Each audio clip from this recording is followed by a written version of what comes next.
কোর্সটা কোন সেমিস্টারে ছিল? স্যার 2 তে। 2 তে, খুবই ভালো। তা আমার তো বেশি দিন আগে পড়েন নাই। এই জিনিসগুলোর সাথে কি আপনারা ফ্যামিলিয়ার? লজিক গেট কোনটাকে বলে? একটা একটা করে আসি। কয়েকটা লজিক গেটের এক্সাম্পল দেন আমাকে। AND gate, OR gate, NOR gate, NAND gate.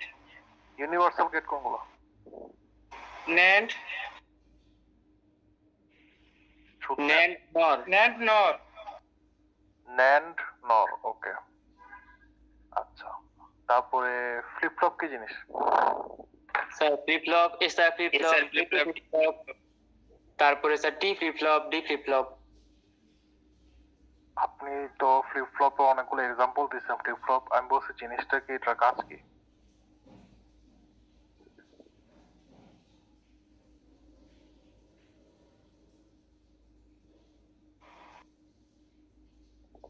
Sir এটা একটা ডিজিটাল সার্কিট যেটা একটা করে বিট ধারণ করতে পারে। যেটা একটা করে বিট ধারণ করতে পারে। ওকে, এটা কাছাকাছি। হ্যাঁ, এটা 1 বিট ডাটা ধরে রাখে এবং এটা হচ্ছে সিকোয়েন্সিয়াল লজিক, মানে এটা একটা মেমোরি ইউনিট, একটা সিঙ্গেল মেমোরি ইউনিট ধরতে পারে। তারপরে আমরা আসি রেজিস্টার কি?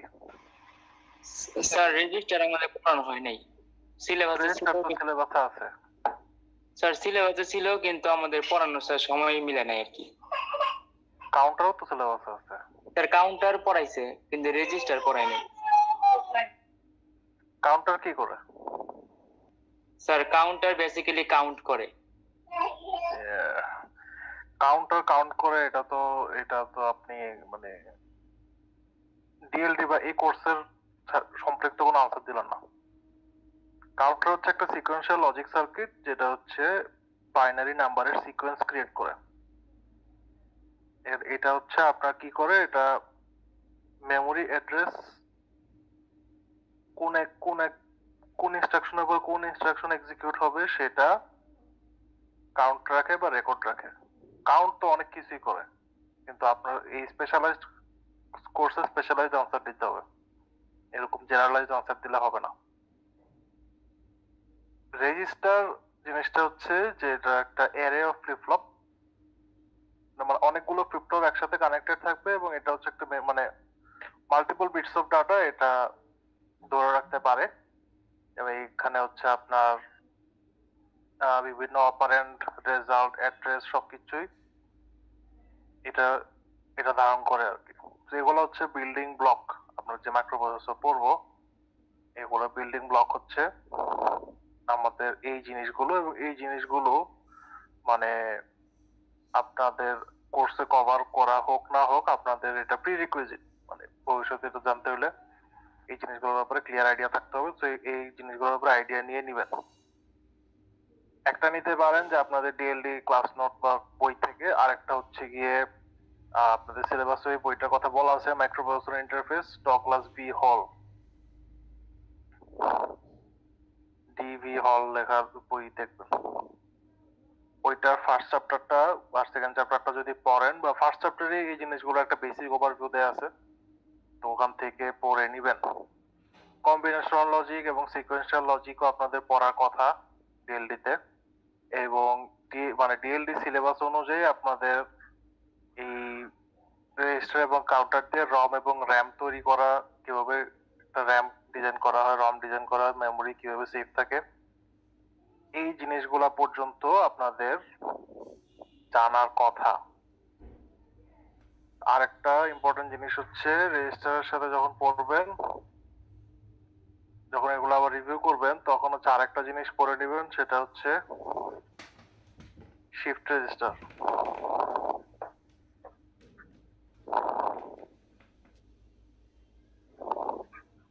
ঠিক আছে, এই জিনিসটাও ওভারভিউ করে নেবেন। এটা হচ্ছে একটা মানে বেসিক আইডিয়া যদি আমরা দিই, এটা হচ্ছে একটা chain of flip flop circuit, যেটার একটা ফ্লিপ ফ্লপের আউটপুট পরেরটা ইনপুটের সাথে কানেক্টেড, এবং এটা হচ্ছে আপনার serial data communication, data storage এবং আপনার শিফট বা রোটেট করা, কোনো অপারেশন শিফট বা রোটেট করার জন্য শিফট রেজিস্টারটা গুরুত্বপূর্ণ। কাজেই মানে এই জিনিসগুলো কভার করে নেবেন।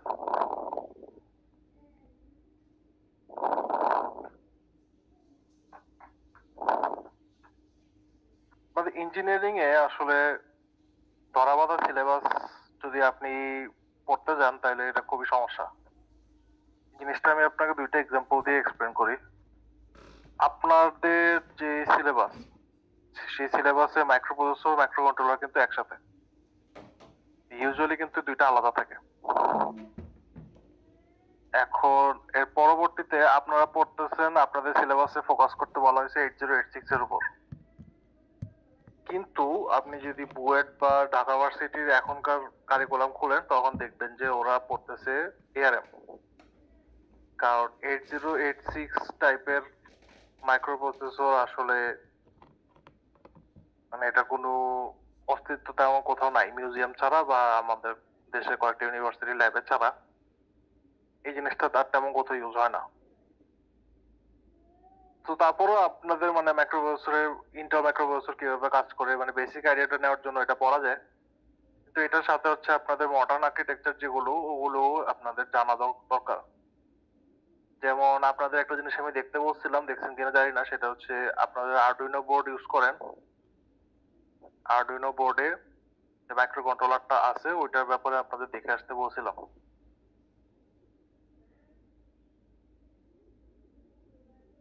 সো আরডুইনো বোর্ডের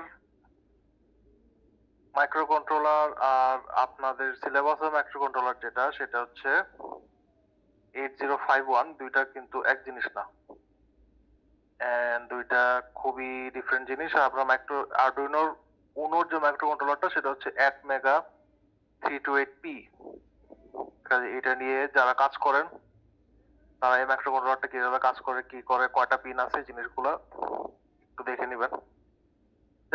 কথা যেটা সেটা হচ্ছে আপনার সিলেবাস গুলা তৈরি করা হয় একটা খুব সহজে তৈরি করা যায়, সেটা হচ্ছে আপনারা যদি কিছু কোর্স দেখেন এবং কিছু কোর্সের রেফারেন্স বইগুলো বের করেন, রেফারেন্স বইগুলো বের করে ওই বইগুলো ফার্স্ট চ্যাপ্টার থেকে মোটামুটি অর্ধেক বা 70% বইয়ের টপিক গুলা দেখবেন এবং হচ্ছে আপনার সিলেবাসের সাথে মিলাই দেখবেন। তো ওইটাই হচ্ছে একটা বেসিক গাইডলাইন দেওয়ার জন্য যে এই কোর্সে আপনি কি আশা করতে পারেন ওইটা বোঝানোর জন্য হচ্ছে আপনাদের সিলেবাসটা তৈরি করা হয়েছে। কিন্তু কোনোভাবেই ধরবেন না যে এই সিলেবাসে সবাই দুনিয়ার সবাই পড়তেছে বা বাংলাদেশে সবাই পড়তেছে বা আপনার আশেপাশের জেলারও যদি ধরতে যান জেলার সবাই পড়তেছে, এটা ভাবলে খুবই ভুলের ভিতর আছে। কারণ আপনারা এখন যেখানে আছেন এখানে আর কিছুদিন হয়তো আপনারা থার্ড ইয়ারে উঠে গেছেন, পরের বছর ফোর্থ ইয়ারে উঠবেন, এরপর বের হয়ে যাবেন। এরপরে কিন্তু আপনাকে কেউ জিজ্ঞেস করবে না যে আপনি সিলেবাস কি ছিল আপনার বা ওখানে কি পড়ে আসছেন। আপনাকে এমন এমন কোশ্চেন করবে, এমন জায়গা থেকে কোশ্চেন করবেন, ওখানে যদি আপনি আনসার দেন যে স্যার এটা তো আমাদের সিলেবাসে ছিল না, বইয়ে তো ছিল না, এটা পড়ি নাই, স্যার পড়ায় নাই, এ ধরনের আনসার দিলে আপনি ধরতে পারেন যে ওই জায়গাতে আপনি শেষ। এই উদ্দেশ্যেই আপনি ইন্টারভিউ দেন, এটা আপনার জব ভাইভা হোক বা এটা হায়ার স্টাডিজ এর ভাইভা হোক, যেটাই হোক না কেন, এই ধরনের কথা যদি বলেন তাহলে আশা করতে পারেন যে ওই ইন্টারভিউ আপনি ফেল করছেন। কাজেই স্যারদের যতটুকু এবিলিটি আছে, যতটুকু সময় আছে, সব মিলে স্যারদের মতো পড়া যাবে। আপনাদের কাজ থাকবে যে আমাদের সিলেবাসে এটা বলছে ঠিক আছে, বুয়েটের কি আছে। তারপরে আপনারা আরো যদি আইডিয়া চান সেটা হচ্ছে আইআইটির নাম শুনছেন, ইন্ডিয়ান ইনস্টিটিউট অফ টেকনোলজি। জি স্যার। আইআইটির একটা মানে পোস্ট গ্রাজুয়েশন এন্ট্রান্স এক্সাম আছে, ওটার ব্যাপারে জানেন? জি না স্যার। অনার্সে যেটা ঢুকে ওটা তো যেই JEE বলে ওটা, যেটা নিয়ে হচ্ছে কোটা ফ্যাক্টরি টাইপের ওই সিরিয়াল টিরিয়াল হয়েছে কিছু, যেটা হচ্ছে ওদের অনেক কোচিং সেন্টার আছে এগুলো নিয়ে, যেগুলো প্লেসমেন্ট হয়, কোথায় কে যাবে, কোন আইআইটি থেকে পড়বে। তো ওইটার একটা সেন্ট্রাল এক্সাম আছে, ওইটা হচ্ছে বিএসসি তে ঢোকার জন্য, ওটাও বাইরের মানুষদের জন্য ওপেন। এন্ড আপনি যখন পোস্ট গ্রাজুয়েশনে যাবেন ওটাকে গেট এক্সাম বলে, GATE, এটা অ্যাব্রিভিয়েশন, এটা আপনি গুগল করে দেখতে পারেন যে আইআইটি গেট এক্সাম। তো গেট এক্সামটা হচ্ছে মানে ওপেন এন্ডেড ট্রিপলের এক্সাম। এখানে একটা ড্রাফট সিলেবাস দেয়া থাকে, মানে টপিক বলা থাকে যে কোত্থেকে কোশ্চেন আসতে পারে, এবং এটা কোনোভাবেই মিন করে না যে এর বাইরে কিছু আসবে না।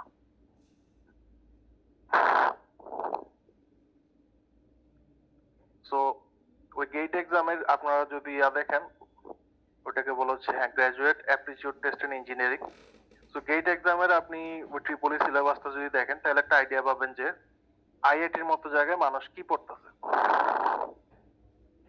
তো ওইটা মানে তারপর হচ্ছে আপনি দরকার হলে আমেরিকার ইউনিভার্সিটি গুলো দেখেন, দেখেন এমআইটি তে মানুষ কি পড়তেছে, কেমব্রিজে কি পড়তেছে, সেম কোর্স সব জায়গায় পড়াতেছে। আপনি ওখানে দেখেন যে ওরা কি পড়তেছে, কারণ আপনি যখন বের হবেন, বের হওয়ার পর পর কিন্তু আপনি যদি দেশের বাইরে যেতে চান তখন কিন্তু বাইরের গ্রাজুয়েটদের সাথে আপনার কম্পিট করা লাগবে। আপনি ইউএসএ তে অ্যাপ্লাই করবেন, ইন্ডিয়ার মানুষ জন্য করবে, জাপানের মানুষ জন্য করবে। তো ওরা ওদের সিলেবাসে কি কভার করতেছে সেটাও আপনার যদি নলেজে থাকে তাহলে হচ্ছে আপনি একটা কম্পিটিটিভ অ্যাডভান্টেজে আছেন ধরে নিতে পারেন।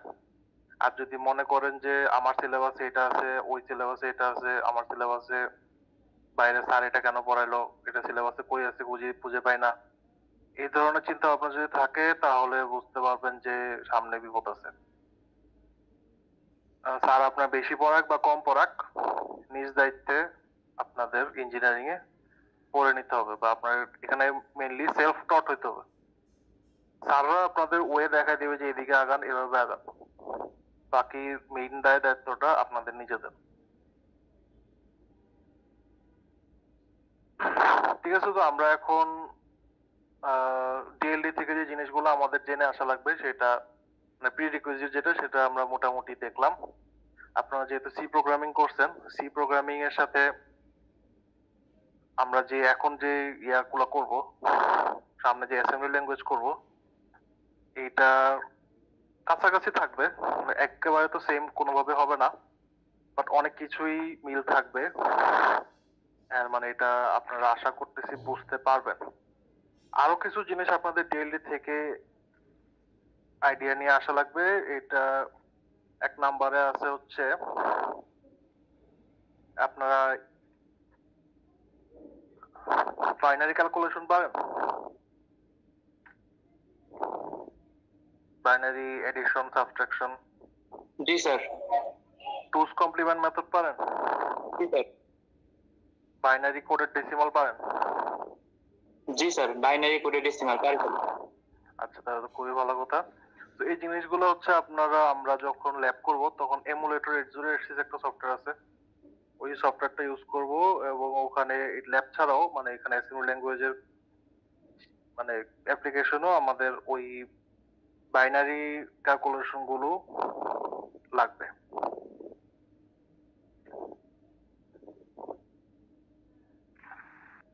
ঠিক আছে,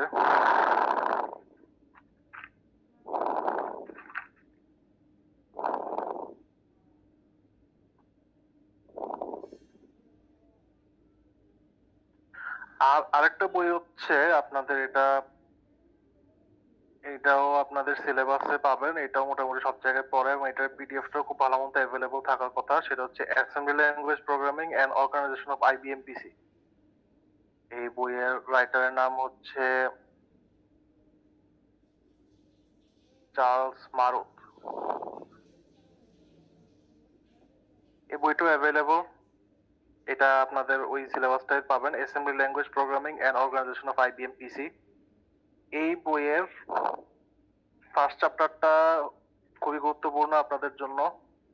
এখানে হচ্ছে আগের থেকে আমরা কিছু আইডিয়া পাবো যে এই র্যাম রম, তারপরে বিভিন্ন ধরনের এখানে অ্যাড্রেস বাস আছে, বাস কি এটা আমরা একটু পরেই দেখবো। এটার চেয়েও আপনাদের ইম্পর্টেন্ট হচ্ছে আমি যেটা ফার্স্ট ক্লাসে আপনাদের বলছিলাম, সেটা পাবেন হচ্ছে সেকশন 1.4 এ। 1.4 এ হচ্ছে বিভিন্ন ধরনের প্রোগ্রামিং ল্যাঙ্গুয়েজের কম্পারিজন করা হয়েছে, যেমন machine language, assembly language, high level language. Machine language হচ্ছে এটা একেবারে বাইনারি ল্যাঙ্গুয়েজ, বা এটা হচ্ছে মানে বিট স্ট্রিং এ যায়। আর এরপরে হচ্ছে অ্যাসেম্বলি ল্যাঙ্গুয়েজ, যেটা হচ্ছে মেশিন ল্যাঙ্গুয়েজের পরে এটা ডেভেলপ হয়ে আসছে, এবং এখানে এটার পরে আসছে হচ্ছে আপনার high level language. Assembly language run করার জন্য আমরা ইউজ করব অ্যাসেম্বলার, আর হাই লেভেল ল্যাঙ্গুয়েজে আপনারা যেটা বলছেন সেখানে হচ্ছে কম্পাইলার থাকে যেটা আমরা ইউজ করি কোড ট্রান্সলেট করার জন্য।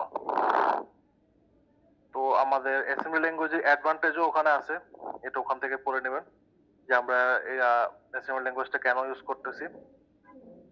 যেহেতু এটা মেশিন ল্যাঙ্গুয়েজের খুব কাছাকাছি, এই জন্য হচ্ছে এই জিনিসটা অনেক বেশি ফাস্ট আর ইনস্ট্রাকশনও খুবই শর্ট শর্ট, এখানে আপনার বড় বড় বড় লাইন লেখা লাগে না।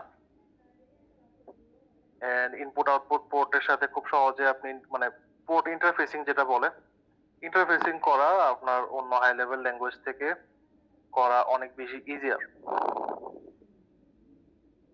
এরা হচ্ছে আপনি এটা কম্পিউটার কিভাবে আপনার ইনস্ট্রাকশন গুলো প্রসেস করে বা কম্পিউটার কিভাবে চিন্তা করে এটা যদি আমি বুঝতে চাই, সেই জন্য হচ্ছে আমার অ্যাসেম্বলি ল্যাঙ্গুয়েজ বোঝা জরুরি। কাজে আমি যেটা বললাম যে আপনারা মাইক্রোপ্রসেসর ইন্টারফেসিং যেটা ওই যে ডগলাস ভি হলের যে বইটা আর হচ্ছে এই মারুতের বইয়ের দুইটারই ফার্স্ট চ্যাপ্টার নেক্সট ক্লাসের আগে একবার রিডিং দিবেন। বইটা আমি ক্লাস শেষে চেষ্টা করবো আপনাদের পিডিএফ দিয়ে দেওয়ার। সো ওইটা রিডিং দিলে আপনারা মোটামুটি আইডিয়া পাবেন যে আপনারা এই কোর্সে কি আশা করতে পারেন, আর হচ্ছে হলের বইয়ে আপনাদের যে জিনিসগুলো জানা দরকার ওটা মোটামুটি কভার করা হয়েছে। এখন আমরা যদি একটা মাইক্রোপ্রসেসরের ডেফিনেশন চিন্তা করি, ডেফিনেশন চিন্তা করলে ওখানে আমাদের কয়েকটা জিনিস বলতে হবে, যেমন এটা এক নম্বরে হচ্ছে এটা একটা সিলিকন চিপ।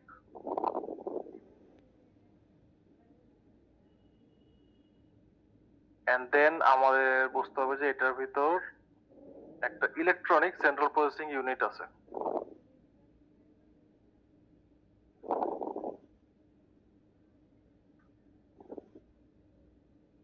এন্ড এই যে এই ইলেকট্রনিক সিপিইউটা কি দিয়ে তৈরি? অনেকগুলো মিনিয়েচারাইজ ট্রানজিস্টর, ছোট ট্রানজিস্টর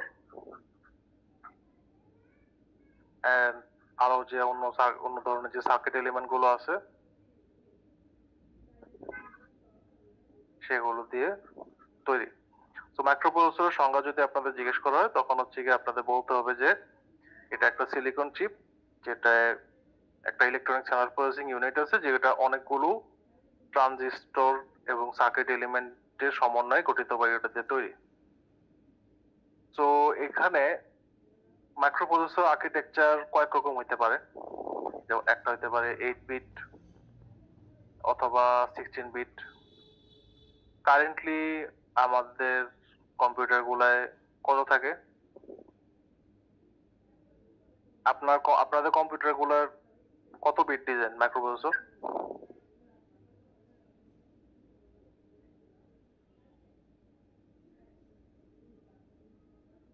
জানেন না?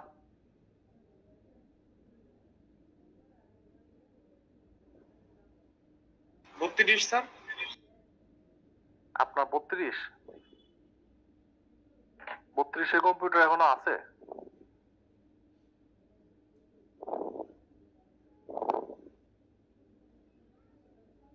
যারা কম্পিউটারে আছেন তারা সিস্টেম গিয়ে একটু দেখেন।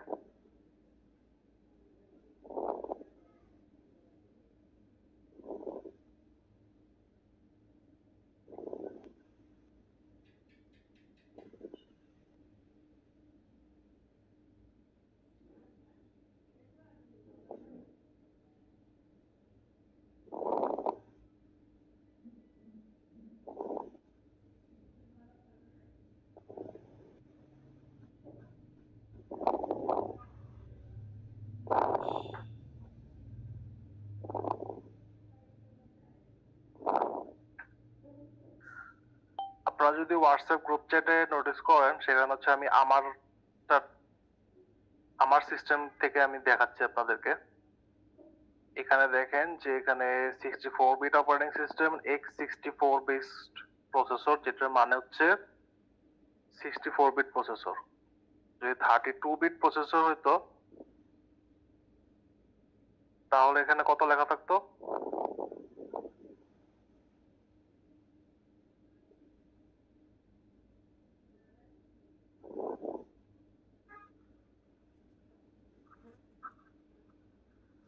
x64 থেকে 64 এর জন্য x86 বোধহয় থাকে 32 বিটের জন্য। মোটামুটি 64 বিট আর 32 বিট এই দুই টাইপের প্রসেসরই চলে। 64 বিটই এখন চলে, 32 বিট তেমন একটা নাই। এন্ড 32 বিটের জন্য ডিজাইন করা কিছু পুরান প্রোগ্রাম আছে, সেখানে হচ্ছে আপনারা যদি আপনাদের সি ড্রাইভে যান, ওখানে দেখবেন প্রোগ্রাম ফাইলসের দুইটা ফোল্ডার ক্রিয়েট করা থাকে।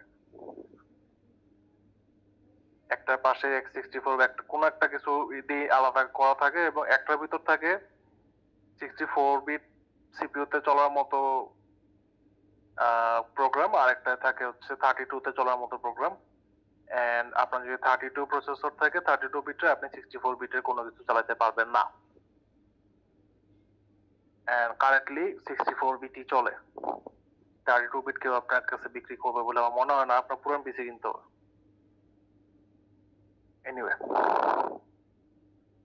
সো আবার 32 বিট বা 64 বিট এগুলার হচ্ছে গ্রাফিক্স কার্ডও হয় এবং এগুলা মানে 32 বিট ডিজাইনটা মেইনলি রাখা হয় হচ্ছে আপনার ইয়া করার জন্য, মাইক্রো কন্ট্রোলার ডিজাইন করার জন্য। ম্যাক্সিমাম মাইক্রো কন্ট্রোলার হচ্ছে 32 বিট থাকে।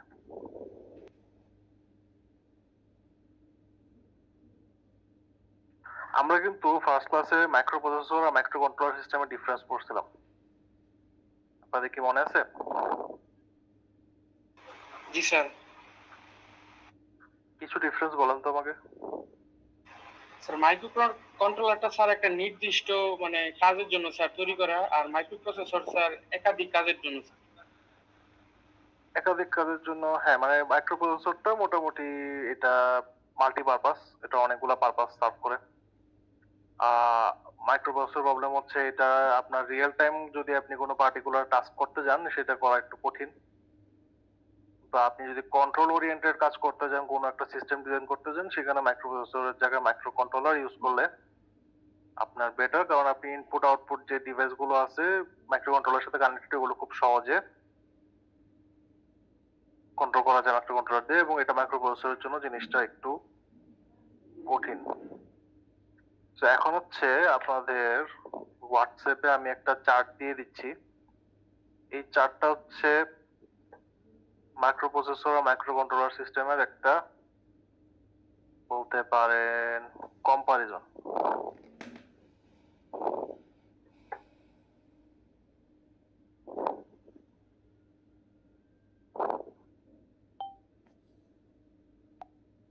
হবে এবং এখানে এটা এটা কিন্তু ডিফারেন্স না, এটা জাস্ট একটা সাইড বাই সাইড কম্পেয়ার করা হয়েছে যে কোনটা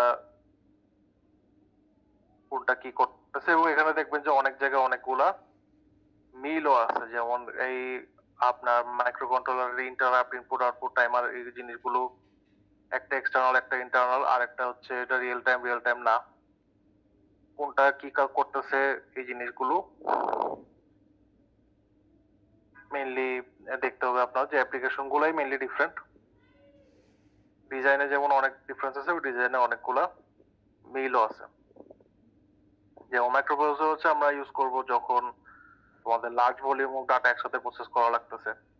তো আপনি কোনোভাবে এক্সপেক্ট করেন না যে আপনি মাইক্রো কন্ট্রোলার বেস একটা ডিভাইসে ক্রোম চালায় 100টা ট্যাব খুলে রাখবেন, সেটা হবে না। কিন্তু সেটা খুব সহজেই আপনি মাইক্রো প্রসেসর বেস কোনো ডিভাইসে মানে আপনার পিসিতে করতে পারবেন, এবং আপনি 100টা ট্যাবে যদি 100টা টাস্কও করেন, আপনার সিপিইউ যদি একটু ভালো হয় তাহলে ওটা আপনি হ্যান্ডেল করতে পারবেন, ওটা কোনো সমস্যা নেই। কিন্তু এই জিনিসটা মাইক্রো কন্ট্রোলারের জন্য চিন্তাই করতে পারেন না।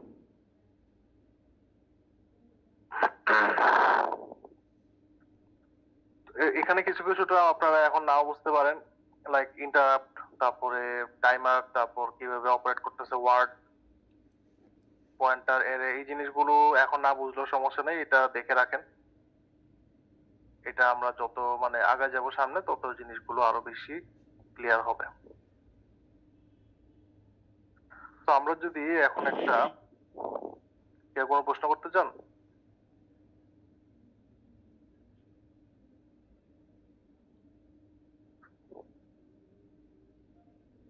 আমরা যদি একটা এখন জেনারেল পারপাস মাইক্রো প্রসেসরের আর্কিটেকচারটা কেমন হয় সেটা চিন্তা করি।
সো এটা হচ্ছে একটা মাইক্রোপ্রসেসর বেসড কম্পিউটার বা আপনি কোন ডিভাইসের বেসিক স্ট্রাকচার, যেখানে হচ্ছে আপনার একটা সিপিইউ থাকবে। সিপিইউর সাথে ডাটা বাস এবং অ্যাড্রেস বাস দিয়ে কি কি কানেক্টেড থাকবে, আপনার একটা র্যাম কানেক্টেড থাকবে, রম কানেক্টেড থাকবে, ইনপুট আউটপুট পোর্ট, টাইমার এবং সিরিয়াল কমিউনিকেশন পোর্ট। জিনিসটা হচ্ছে এই ডাটা বাস এবং অ্যাড্রেস বাস দিয়ে কানেক্টেড থাকে। আর আপনি যখন আবার মাইক্রো কন্ট্রোলারের জন্য হিসেব করতে যাবেন, তখন আসলে ওখানে এরকম কোনো বাসের অস্তিত্ব নাই। মানে ব্লকটা হচ্ছে অনেকটা এরকম, এখানে সিপিইউ,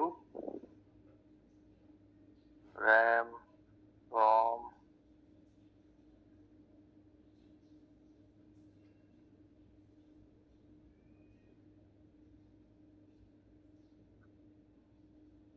এটা যখন আমরা মাইক্রো কন্ট্রোলার পড়বো আবার এই কোর্সের পরে অর্ধেক শেষ হওয়ার পরে, তখন হচ্ছে আমরা এই জিনিসগুলোতে আবার রিভিজিট করব। তো এখানে বেসিক আর্কিটেকচারের ভিতরে পার্থক্যটা দেখা যাচ্ছে যে এখানে যেমন ডাটা বাস, অ্যাড্রেস বাস যে জিনিসগুলো আইসোলেটেড ভাবে কানেক্টেড,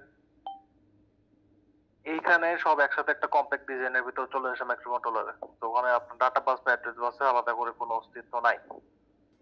তো এটা হচ্ছে আপনার, যদি আমি বেসিক স্ট্রাকচারের দিকে আসি, স্ট্রাকচারালি দুইটা কিভাবে ডিফারেন্ট সেটা আপনাকে ভিজুয়ালি দেখানো হলো। এরপরে আমরা একটু আগে যেটা বললাম যে মাইক্রো প্রসেসরের সরাসরি যদি আমরা কমিউনিকেট করতে চাই, সেটা তো আপনাকে বাইনারি ইনস্ট্রাকশন দিতে হবে, মেশিন ল্যাঙ্গুয়েজে দিতে হবে। সো এইটার এক ধাপ উপরে হচ্ছে assembly language instruction. Assembly language নিয়ে আমরা একটু আগে কথা বললাম যে অ্যাসেম্বলি ল্যাঙ্গুয়েজ দিয়ে যখন আমরা দেখবো অ্যাসেম্বলি ল্যাঙ্গুয়েজ ইনস্ট্রাকশন গুলো যে কোনটা কি করতেছে না করতেছে, আমরা যখন একটা কম্পিউটারের বা মাইক্রো প্রসেসরের যে কম্পোনেন্ট গুলো আমরা একটু আগে দেখলাম, যে অ্যাড্রেস বাস, ডাটা বাস বা এই র্যাম রম আরো যা আছে, মেমোরি ইউনিট গুলো আছে, এগুলো দেখবো। ওগুলো দেখার পরে আমরা যখন অ্যাসেম্বলি ল্যাঙ্গুয়েজ ইনস্ট্রাকশন গুলো দেখবো, আমরা মোটামুটি বুঝতে পারবো যে কম্পিউটারকে আপনি যখন একটা ইনস্ট্রাকশন দেন, অথবা আপনি মনে করেন যে আমি এখানে যে একটা দাগ দিলাম, অথবা আপনার কিবোর্ডে আপনি যখন একটা কি স্ট্রোক প্রেস করতেছেন, তখন কম্পিউটারটা কিভাবে প্রসেস করতেছে এন্ড কি পরিমাণ ইনস্ট্রাকশন ও একসাথে প্রসেস করতেছে, সেটাও আমরা আস্তে আস্তে বুঝতে পারবো। যেমন আপনার একটা আইডিয়া পাইতে পারেন, সেটা হচ্ছে আপনি যদি আমি যে আমার প্রসেসরের যে আইডিয়াটা দিছি, ওখানে যদি আপনারা আবার যান ওই ছবিটাতে, তখন দেখবেন যে ওটা 2.60 গিগাহার্টজ এর মতো লেখা আছে। 2.60 গিগাহার্টজ। হার্টজ মানে কি? হার্টজ আর গিগা মানে কি? 10⁹ না?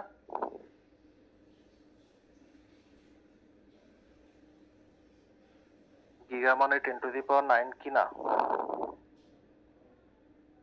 জি স্যার। আর হার্টজ মানে কি? Hertz মানে sound frequency recognition sir. Per second এটা বলতে। জি স্যার, সাইকেল পার সেকেন্ড। হ্যাঁ, তাই আপনি বুঝতে পারতেছেন যে ও হচ্ছে এই পরিমাণ ইনস্ট্রাকশন 1 সেকেন্ডে প্রসেস করতে পারে। কোন একটা প্রসেসর আপনি যখন দেখেন যে এত গিগাহার্টজ, ওইটার মানে কি? যদি আপনার কখনো মনে প্রশ্ন এসে থাকে বা নাও এসে থাকে, তাহলে এটা মানে জানলেন যে ও হচ্ছে 1 সেকেন্ডে এতগুলা ইনস্ট্রাকশন বা এতগুলা বিট ইনস্ট্রাকশন ও হচ্ছে প্রসেস করতে সক্ষম। তো এই জিনিসের মর্ম আমরা আস্তে আস্তে আরো সামনে দেখবো। অ্যাসেম্বলি ল্যাঙ্গুয়েজ মেশিন ল্যাঙ্গুয়েজে কনভার্ট করার জন্য আমরা যে জিনিসটা ইউজ করি, সেটাকে আমরা বলতেছি অ্যাসেম্বলার। তো অ্যাসেম্বলারের কাজ হচ্ছে আমরা যে প্রোগ্রামটা দিব ওইটাকে মানে মোটামুটি বলে হচ্ছে সিম্বলিক মেশিন ল্যাঙ্গুয়েজ।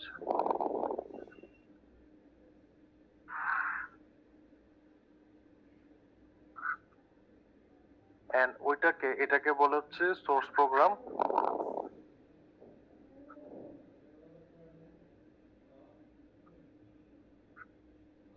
অ্যাসেম্বলারের কাজ হচ্ছে এটাকে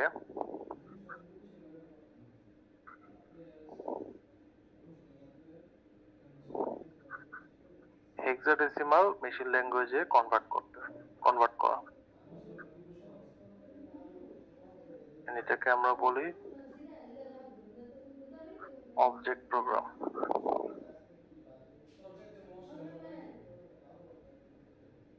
তো অ্যাসেম্বলারের কাজটা অনেকটা আমরা যে কম্পাইলার পড়ছিলাম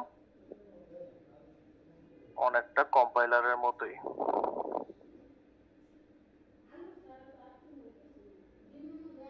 তো 8085 8086 এই দুইটা মোটামুটি কাছাকাছি জিনিস, হালকা স্ট্রাকচারাল ডিফারেন্স, বাট দুইটারই অ্যাসেম্বলি ল্যাঙ্গুয়েজে আমরা ইউজ করি। যেমন আমরা যদি একটা এক্সাম্পল ইনস্ট্রাকশন দেখি কিছু 8085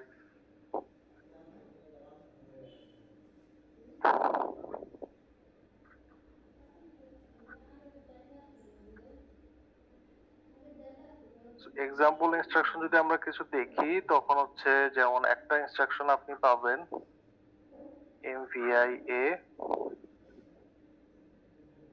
21H। এটার মানে হচ্ছে ও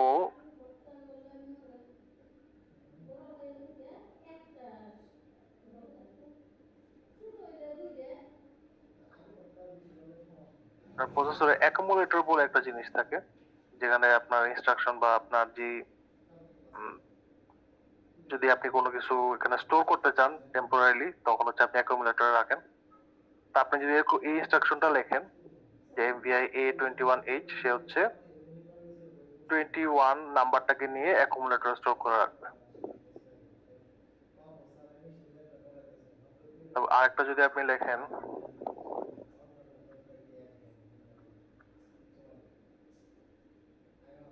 তখনও কি করবে,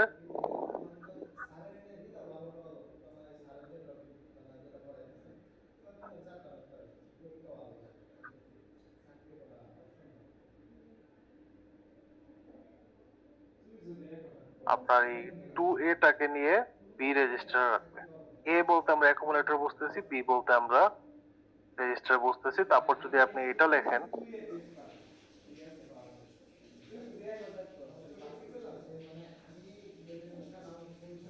তখন হচ্ছে বি রেজিস্টারে যা আছে বি রেজিস্টার কন্টেন্টের সাথে আপনার অ্যাকুমুলেটরের কন্টেন্ট যোগ করবে, যোগ করে রেজাল্টটা অ্যাকুমুলেটরে স্টোর করে রাখবে। অ্যাকুমুলেটর হচ্ছে অনেকটা একটা আপনার যে কোনো অপারেশন যদি আপনি করতে চান মাইক্রোকন্ট্রোলারে তখন হচ্ছে আপনার শুরুর দিকে মানে ফার্স্টে আপনাকে যেই কাজটা করতে চান, দুইটা নাম্বার যোগ করতে চান সাপোজ, একটা নাম্বার এনে আপনার অ্যাকুমুলেটরে রাখা লাগবে। অ্যাকুমুলেটরে রেখে পরে একটা রেজিস্টারে পরের যে নাম্বারটা যোগ করতে চান ওটা এনে তারপর জাস্ট অ্যাড বি লিখলে দুইটা যোগ হয়ে যাবে।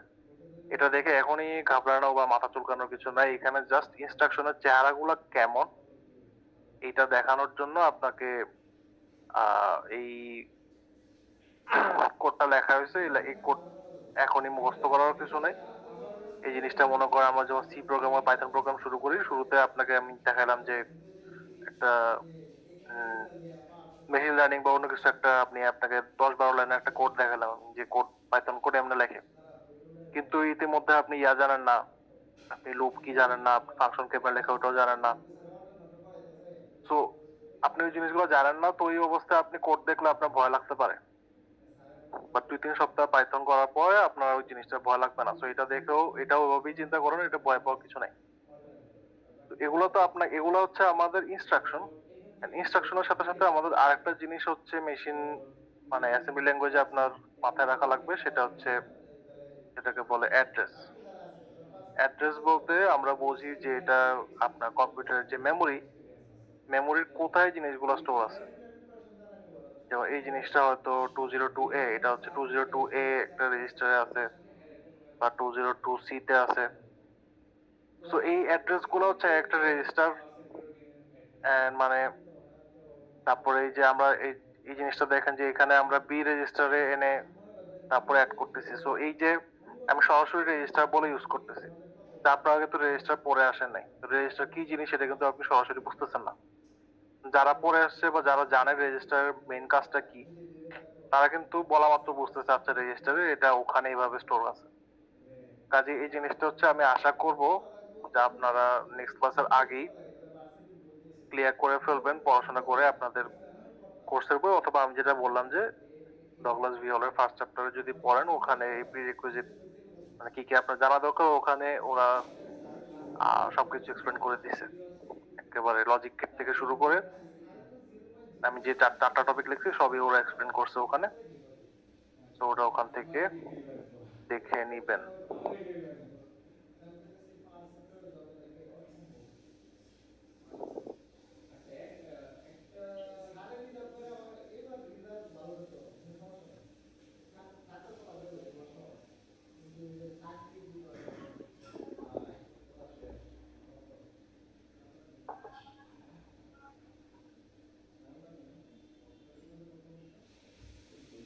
আমরা এখানে একটু 5 মিনিট ব্রেক নিবো, কারণ হচ্ছে এখানে আজান দিবে, আজানের সময় আসলে শোনা খুবই কষ্ট হয়ে যায়।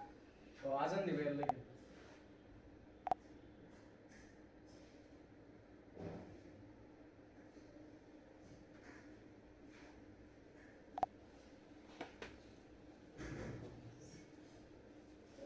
এই সারাদিন রনি কয়েছে বই কাটলি নাকি আজকে? আরে রনি তো পড়তে চাইছিলাম পড়া নেই, মাত্র কতগুলো লেখা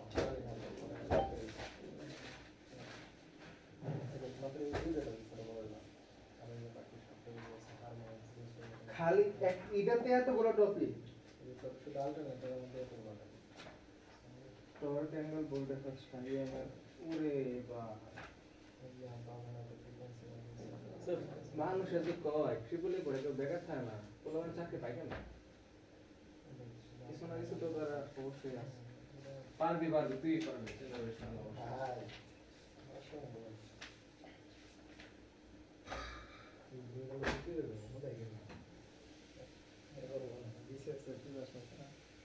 মানে আমি বেশি আছে যাবি ভাই তো নাই ভালো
হ্যালো স্যার, আমরা কিছু শুনতে পাইতেছি না।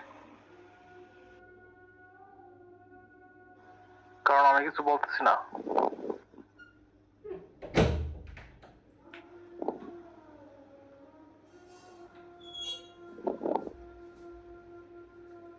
এখন হচ্ছে আমরা মাইক্রো কম্পিউটার বা আমরা যে পিসি গুলো ইউজ করি ওটার কম্পোনেন্ট গুলো সম্পর্কে একটু জানবো। তো সিপিইউর সাথে আমরা মেইনলি তিনটা জিনিস নিয়ে কথা বলি, এটা হচ্ছে রম, র্যাম আর ইনপুট আউটপুট যে ইন্টারফেসটা, ওইটার সাথে মেইনলি তিনটা বাস কানেক্টেড থাকে। বাস হচ্ছে আপনি কানেকশন বা এখন তারের মতো চিন্তা করতে পারেন আপাতত।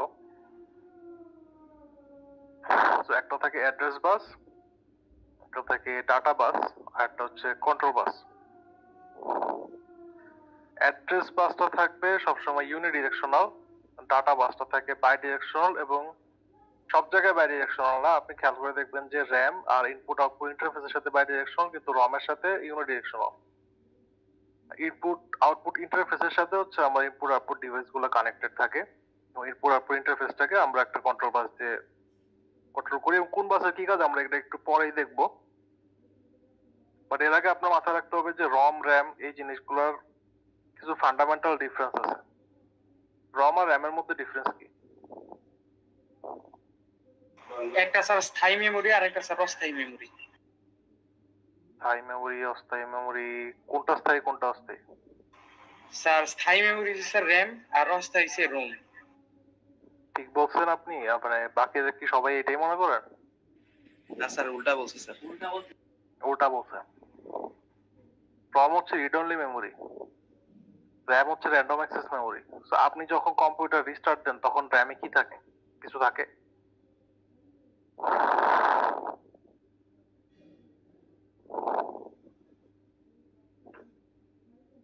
আপনি যখন কম্পিউটার রিস্টার্ট দেন তখন র্যাম পুরোপুরি ক্লিয়ার হয়ে যায়, কিন্তু রমে যে ইনস্ট্রাকশন গুলো ওগুলো থাকে। কারণ রমে আরেকটা ইম্পর্টেন্ট জিনিস থাকে, আমরা একটু পরে দেখবো।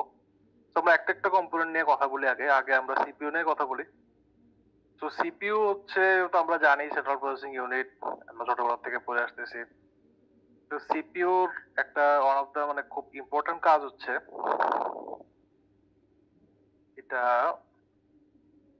মেমোরি থেকে বাইনারি কোডেড ইনস্ট্রাকশন ফেচ করে। ফেচ মানে কি?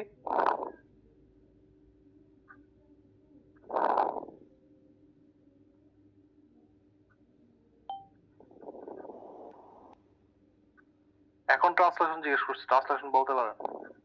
ফেচ, কোনো কিছু ফেচ করার এটা ট্রান্সলেশন কি? স্যার সংগ্রহ। হ্যাঁ, ফেচ করো মানে ফেচ সামথিং মানে হচ্ছে কোনো কিছু নিয়ে আসো বা এটা কালেক্ট করো। তো ও হচ্ছে বাইনারি কোডেড ইনস্ট্রাকশন মেমোরি, আপনার যে মেমোরি গুলো আছে র্যাম বা রম যেটা থেকে ওটা নিয়ে আসে। নিয়ে আসার পরে ওই ইনস্ট্রাকশনটাকে ও ডিকোড করে। ডিকোড করে কি করে? সিরিজ অফ সিম্পল অ্যাকশনের কনভার্ট করে জিনিসটাকে।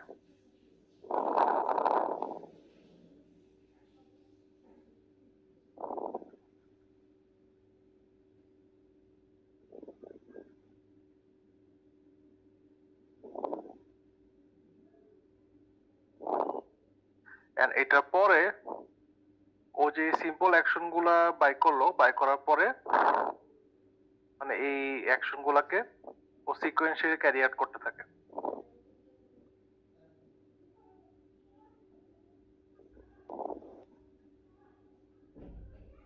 সিপিইউর কাজ মেইনলি এই তিনটা।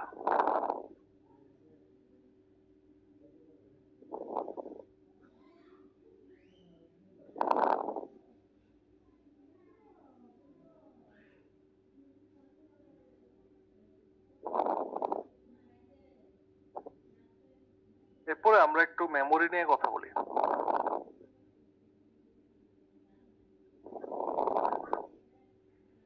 মেমোরি যেটা করে, আপনার যে সিকোয়েন্স অফ ইনস্ট্রাকশন আছে এখানে ওগুলো বাইনারি কোড করে রেখে দেয়।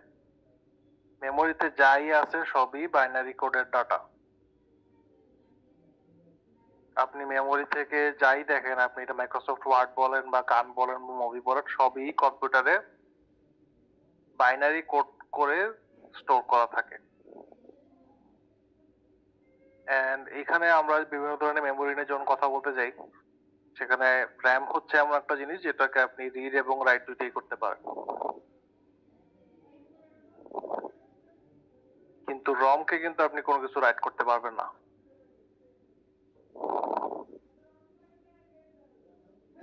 রম হচ্ছে অনলি রিড। এন্ড রমে কি থাকে?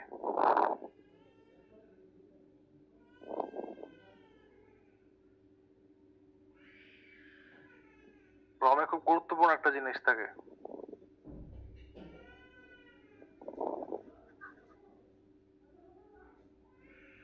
এই জিনিসটার নাম শুনছেন? জি স্যার, শুনছি স্যার। কি এটা?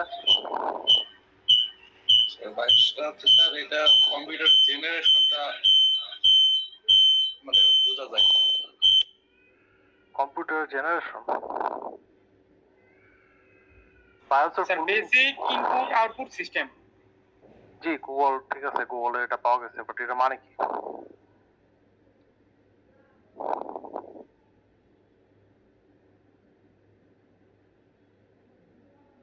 আপনারা কখনো বায়োস আপডেট দেন নাই?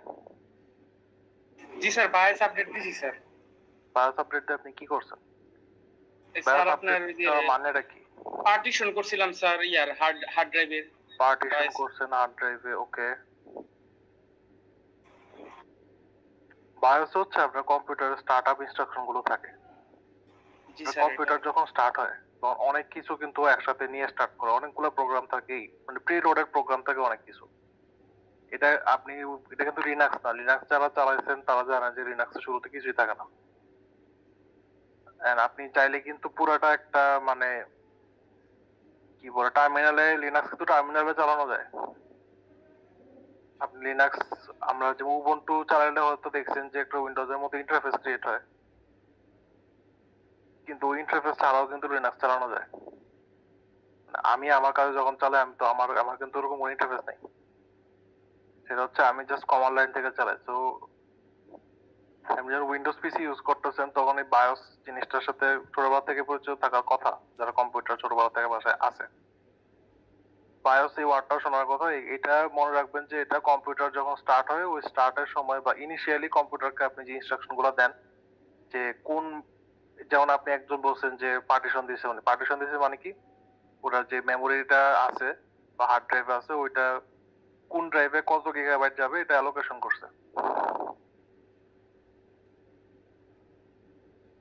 এই ক্লাসের টাইম প্রায় শেষ, আমি হচ্ছে আর একটা লিঙ্ক দিচ্ছি আপনাদের,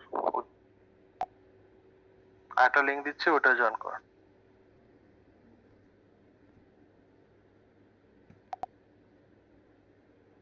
আমরা বায়োস নিয়ে কথা বলতেছিলাম। সো রমে যে জিনিসটা মেনলি থাকবে সেটা হচ্ছে ওখানে আপনি যখন কম্পিউটার অপারেটিং সিস্টেম লোড করবেন এন্ড এই অ্যাডিশনাল যে ইনস্ট্রাকশন গুলো আছে, যে স্পেশাল ইনস্ট্রাকশন গুলো আছে, যে কোন ড্রাইভে কি থাকবে, কোথায় কি আপনি অর্গানাইজ করবেন।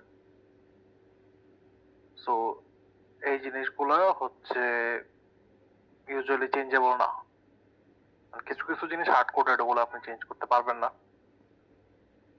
তো আর হচ্ছে এই মানে কম্পিউটার স্টার্ট হওয়ার যে ইনস্ট্রাকশন গুলা কি করতে হবে, মাইক্রোপ্রসেসরকে এই ইনস্ট্রাকশন গুলা রমে সেভ থাকে, এটা মাইক্রোপ্রসেসর ওটা চেঞ্জ করতে পারে না। তো এটা সেটা হচ্ছে আমরা যদি বায়োস বলি, বায়োসের মানে সিগনিফিকেন্স, আর সেটা হচ্ছে মানে আমরা যখন রম বলতেছি রমের কাজ আর কি। র্যাম হচ্ছে আপনি এটা র্যান্ডম অ্যাক্সেস মেমোরি, আপনি যখন যে কোনো প্রোগ্রাম রান করেন এটা মেইনলি কম্পিউটার,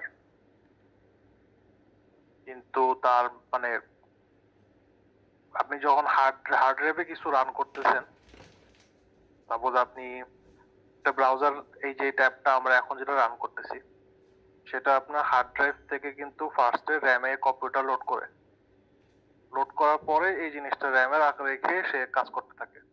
এই জন্য আপনি কোনো কাজ শেষ হয়ে গেলে আপনি কিন্তু কেটে যেতে পারেন, তখন কিন্তু ডাটাটা চলে যায়, মানে আপনি যা করতেছেন এটা কিন্তু ডিলিট হয়ে যাবে, এটা র্যামে সেভ নাই। যতক্ষণ কাজ করতেছেন কম্পিউটার তখন ওই জিনিসটাকে র্যামে রাখে। সো আপনারা হয়তো জিনিসটা নোটিস করছেন যে আপনি যদি র্যাম বাড়ান অথবা আপনি যদি নতুন জেনারেশনের র্যাম নেন, যে জিনিস DDR4 বা DDR5, এখন মনে DDR6 চলতেছে, তো জেনারেশন ওয়াইজ স্পিড বাড়ে, আপনার ডাটা ট্রান্সমিশন স্পিড যেটা, ওই ডাটা প্রসেসিং স্পিড যেটা, এটা বাড়তে থাকে। তো আপনি মনে করেন যত স্পেস বাড়াবেন, 64 জিবি নিলেন বা 128 জিবি নিলেন বা 256 জিবি র্যামও আছে, তো এরকম র্যাম নিলেন তাহলে মানে কি আপনি একসাথে অনেক কিছু চালাতে পারবেন, অনেকগুলো প্রোগ্রাম একসাথে আপনি রান করতে পারবেন, অনেকগুলো প্রসেস আপনি একসাথে রান করতে পারবেন। এবং এটা যদি আপনার ওই যে ফাস্ট যে ডাটা ট্রান্সমিশন স্পিড যত বাড়বে তত ফাস্ট আপনি জিনিস রান করতে পারবেন। যেমন আপনি যখন যারা হেভি কোনো সফটওয়্যারে কাজ করেন, ফটোশপে কাজ করেন অথবা সিএসটি বা এরকম মাইক্রোসফট যেগুলো কাজ করেন, তারা কিন্তু বুঝতে হবে যে আপনাদের র্যামটা কিন্তু খুব ইম্পর্টেন্ট একটা জিনিস। কম্পিউটার র্যাম কম হলে কিন্তু আপনার প্রোগ্রাম খুব স্লোলি রান করে। কারণ কম্পিউটারের জন্য তখন কষ্ট হয়ে যায়, আপনি যদি ওই এনাফ র্যাম না থাকে তাহলে আপনি যে কাজগুলা করতেছেন ওই কাজগুলার জন্য ও এনাফ মেমোরি এলোকেট করতে পারে না। তো এখনকার কম্পিউটার অনেক বেশি মডার্ন, যেমন আপনার সিস্টেম ড্রাইভ যেটা মানে সি ড্রাইভ, যেটাই আপনি উইন্ডোজ ইনস্টল দেন, অপারেটিং সিস্টেম লোড করেন, ওটা কিন্তু কিছু স্পেস অপারেটিং সিস্টেম নিজে নিয়ে রাখে।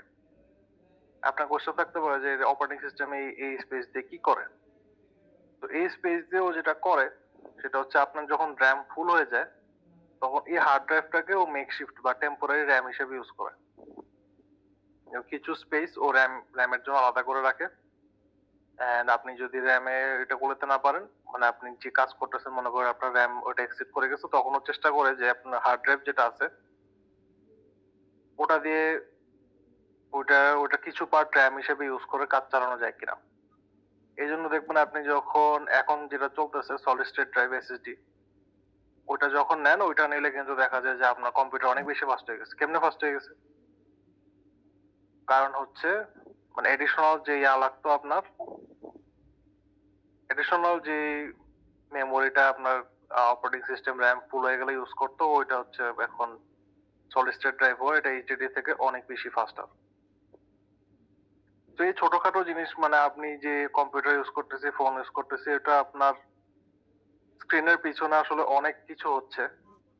কিছু কিছু জিনিস এগুলোর ভিতর হচ্ছে আমরা এই কোর্সে বোঝার চেষ্টা করব।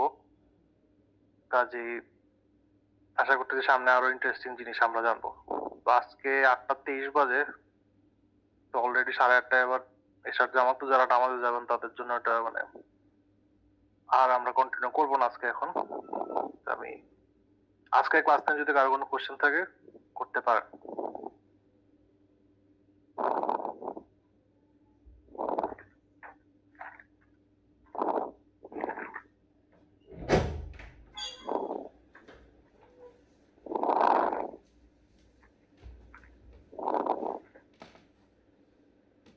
কারো কোনো প্রশ্ন নাই?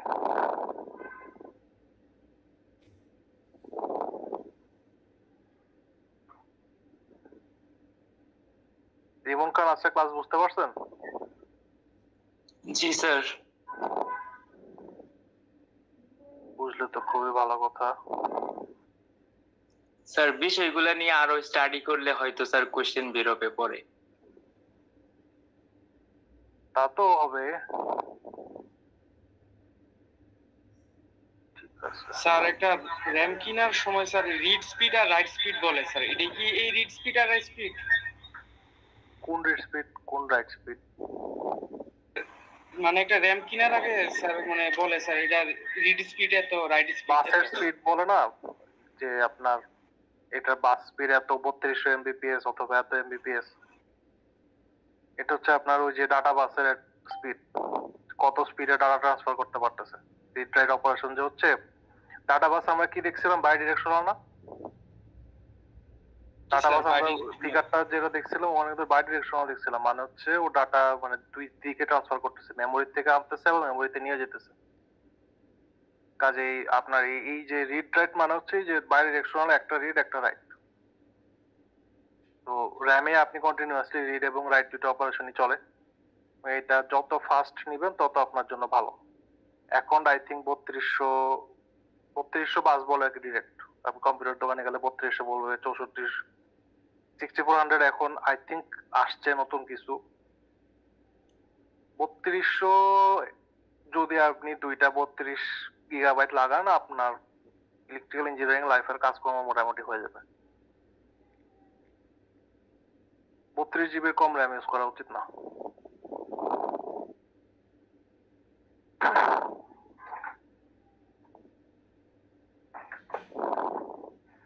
আচ্ছা, যেটা বললাম ওটা মাথায় রাখবেন, সেটা হচ্ছে আপনার যে দুইটা রেফারেন্স বইয়ের কথা বলছি আমি, চেষ্টা করবো পিডিএফ গুলো যদি পাই আমি দিয়ে দিতে। একটা ছিল চার্লস মারোতের assembly language programming and organization of IBM PC, আর একটা ছিল microprocessors and interfacing Douglas V Hall. এই দুইটা বইয়ের ফার্স্ট চ্যাপ্টার জাস্ট গল্প বইয়ের মতো রিডিং করবেন, তাইলে আশা করতেছি যে অনেক ল্যাকিংস আপনাদের দূর হয়ে যাবে, যেগুলো হয়তো আগের কোর্সে কোনো না কোনো কারণে পড়া হয়নি।